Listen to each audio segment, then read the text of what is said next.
Okay, Bonnie, I have an ulterior motive. I have several ulterior motives for having this conversation with you. My first ulterior motive is people who are kinesthetically capable usually become athletes, dancers, or acrobats.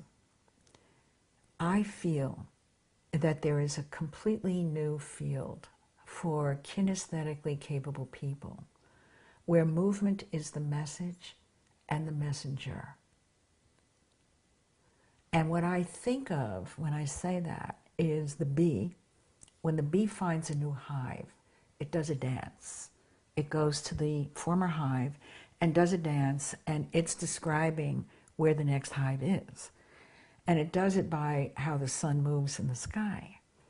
So I feel that people who are kinesthetically capable are actually the revolutionaries, that they represent just the way there's an astronaut, I think there's a somonaut, a person who can move through, who is gifted, who can move through movement domains and do exactly what the bee does, of that communicating through their movement capability. The mirror neurons are being stimulated of what the new terrain is. And so I'm very intrigued with your odyssey as a pioneer that I feel in movement, as well as the enormous accomplishments you've made in terms of how we see the whole anatomical frame and all the physiology and all that. But it's the movement perception that I feel. I mean, it's hard for me to, I don't want to separate my categories of admiration. But I do want to, but I'm very intrigued, and I wanted to track, as far as I know, you, from the circus into your Eric Hawkins phase. I mean, how did that go for you in relation to the development of the kind of perception that is really extraordinary, that you're bringing into the world?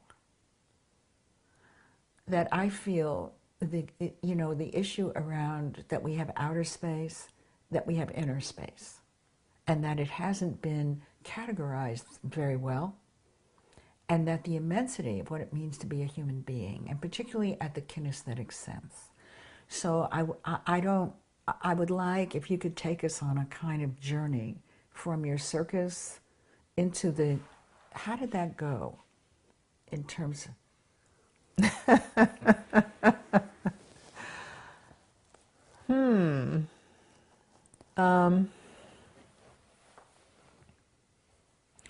First of all, I'm very influenced by the circus. Okay, so I want to hear.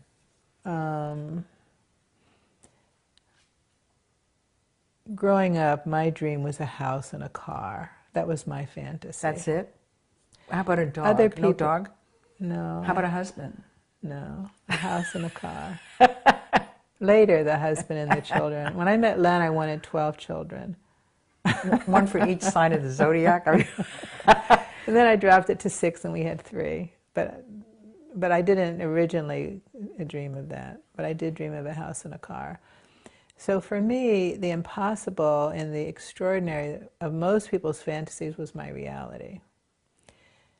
So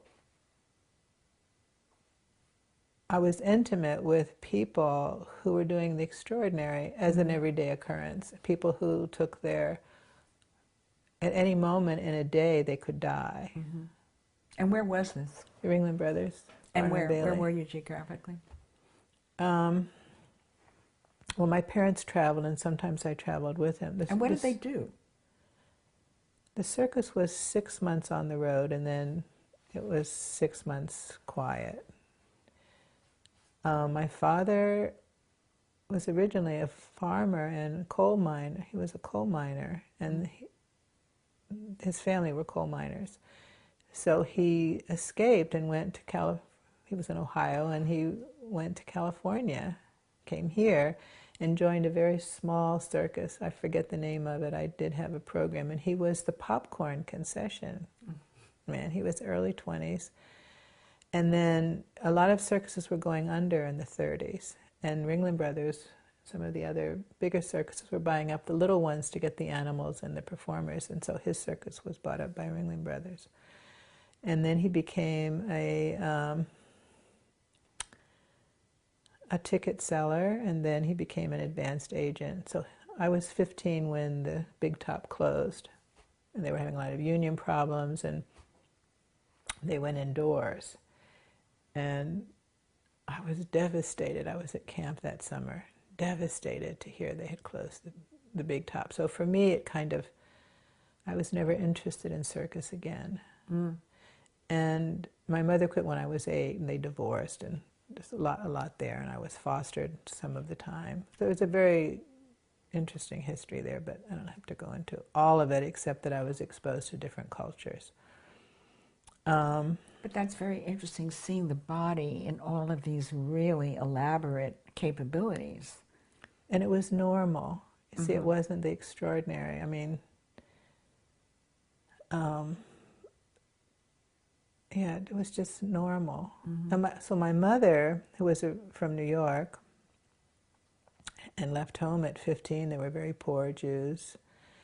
Oh, and you're she Jewish? Went on my mother's Jewish. I'm Oh, really? Jewish. Oh, I actually didn't know that. And my father's mother is Quaker, so I have the combination. Very important combination. And my mother's people were cultural New York Jews. They were not religious Jews, but the culture. But at 15, she went out on the road to earn money because they were so poor. And she quit school in 10th grade and traveled.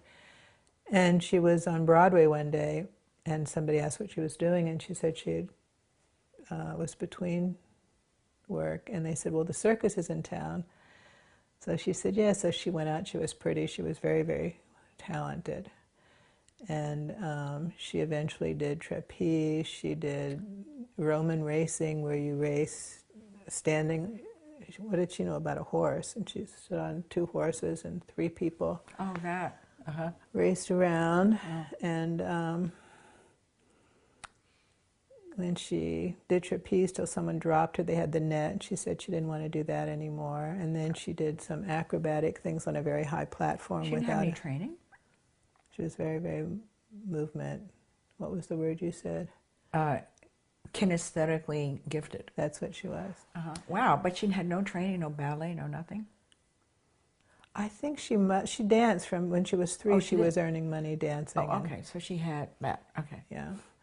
I don't know exactly how they did it, because, like, for a doll, they had these, she and my aunt had pipe cleaners with little cloth in it. Her carriage was a shoebox with a string. I mean, they were very poor. But somehow she danced. She was good, and like maybe I don't know. I never actually asked her that, unfortunately. So she met the popcorn guy. So she met, by then he was a ticket seller, I think.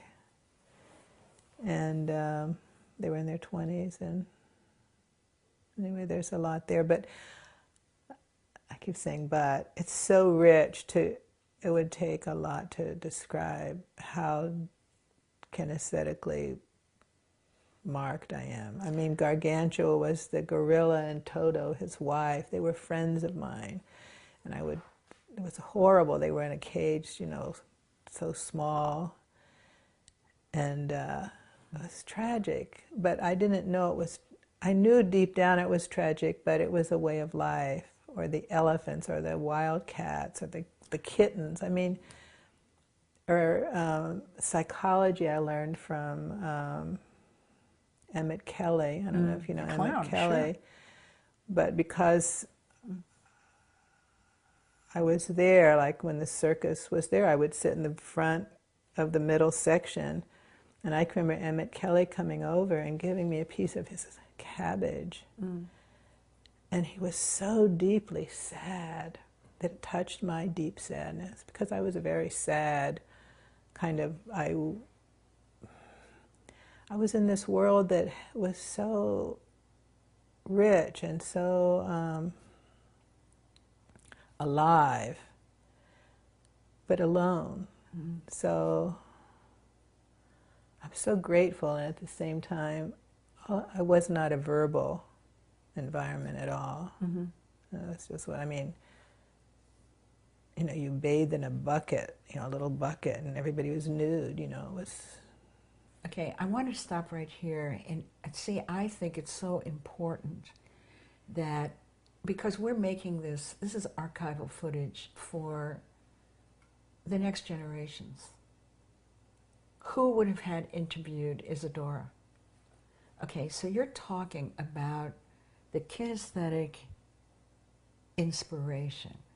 You see, all these things happen in childhood, that we get the imprint in childhood of what drives us throughout our whole lives. And so you're describing such an incredible picture of a virtuosity, fearless virtuosity, which very few of us have any access to. And then also the animals and the entrapment of the animal and the rapport and the clowns. I mean, of a world that is so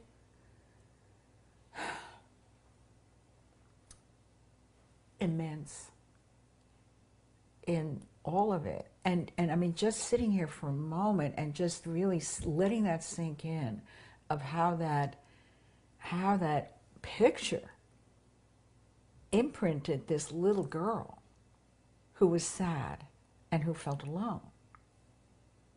I mean, and who dreamed about a house and a car. But it's interesting, no people were there. I mean, which is kind of interesting. But, you know, so I just think that is just huge. Okay, so Emmett Kelly is giving you the piece of cabbage, and he's very sad, and he recognizes the sadness. So now take us up from there. I mean, that's just beautiful.